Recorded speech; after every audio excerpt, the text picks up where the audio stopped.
Hello and welcome back.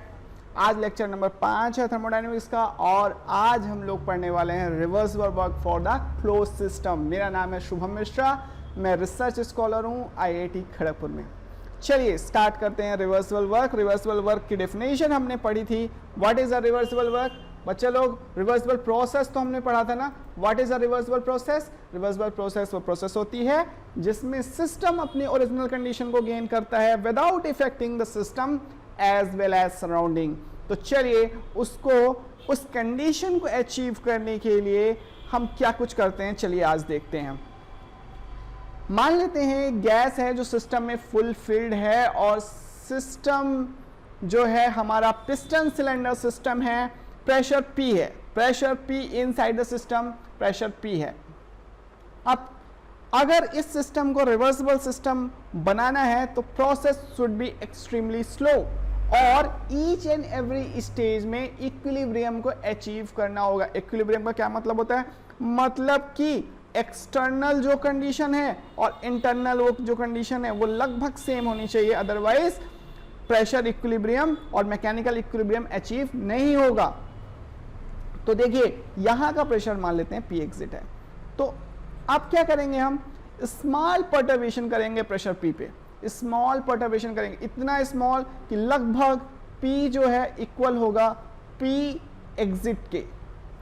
उस small perturbation की वजह से, मतलब स्मॉल चेंज की वजह, प्रेशर चेंज की वजह से स्मॉल डिफरेंस में पिस्टन ऊपर जाएगा, स्मॉल डिफरेंस में पिस्टन ऊपर जाएगा और वो हमारी जो कंडीशन अचीव होगी ds is near about zero, मतलब बिल्कुल कम पिस्टन मूवमेंट होना चाहिए, बिल्कुल कम प्रेशर डिफरेंस की वजह से। ऐसी प्रोसेस को हम क्वासी स्टैटिक प्रोसेस बोलेंगे। अब क्या होगा, अब अगर इसमें आपको वर्क अचीव करना है तो यहाँ पे फ्रिक्शन जीरो होगा। फ्रिक्शन जीरो क्यों होगा? क्योंकि बहुत ही कम पिस्टन मूवमेंट हुआ है और स्टेट अभी भी इक्विलिब्रियम में है, ठीक है।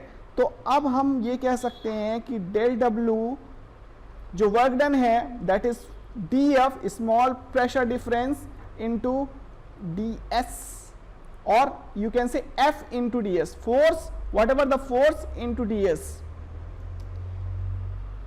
and what is f? F is the pressure into area of the piston into ds.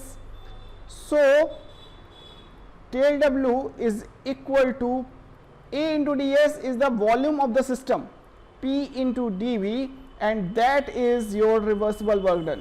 That is your reverse. What is the meaning of reversible? Reversible means this is the maximum possible work done by the gas or by the system on the piston. इससे ज़्यादा work done वो नहीं कर सकता। अब अगर वो irreversible होगा तो इसी PdV का कुछ पार्ट फ्रिक्शन और हीट में चला जाएगा, ठीक है। PdV हमें पूरा का पूरा वर्क अचीव नहीं होगा, कुछ ना कुछ हीट में लॉस हो जाएगा, कुछ ना कुछ फ्रिक्शनल एनर्जी जो है, कुछ ना कुछ ये वर्क डन फ्रिक्शनल एनर्जी में ट्रांसफॉर्म हो जाएगा, ठीक है। बट अगर प्रोसेस रिवर्सिबल है तो ये that is the maximum work done in the close system. और हाँ, इस टाइप के वर्क को बाउंड्री वर्क भी कहते हैं क्योंकि इसमें बाउंड्री मूव कर रही है। तो कभी कभी क्वेश्चन में पूछ जाता है what is the boundary work?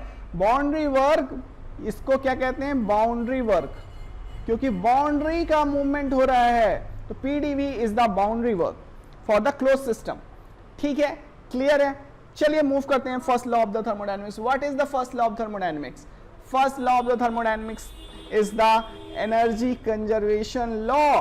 ये एनर्जी कंजर्वेशन लॉ है, ये कहता है energy neither created not destroyed, it can be convert one form to another. यानी एनर्जी ना तो खत्म होगी ना हम बना सकते हैं, इसे एक रूप से दूसरे रूप में हम चेंज कर सकते हैं, ठीक है। तो अब यहां पर मैं एक एजम्पशन लेता हूं फर्स्ट लॉ ऑफ थर्मोडायनेमिक्स को एक्सप्लेन करने के लिए। All other energies are neglected except first heat, second work, third internal energy. हम यही तीन एनर्जी को लेकर इस लॉ को समझने की कोशिश करेंगे। वही सेम एग्जाम्पल मान लेते हैं, दैट इज योर पिस्टन और यहां पर गैस भरी हुई है। अब हम क्या कर रहे हैं? हीट सप्लाई कर रहे हैं, कुछ ना कुछ जैसे ही हीट सप्लाई करेंगे तो इसकी इंटरनल एनर्जी बढ़ेगी, मान लेते हैं du is the change in internal energy, और पिस्टन इस डायरेक्शन में मूव करेगा, इसका मतलब कुछ ना कुछ वर्क डन कर रहा है, गैस वर्क डन कर रही है सिस्टम के ऊपर, पिस्टन के ऊपर। तो जो ये हीट एनर्जी है वो दो फॉर्म में कन्वर्ट हो गई, वर्क और इंटरनल एनर्जी।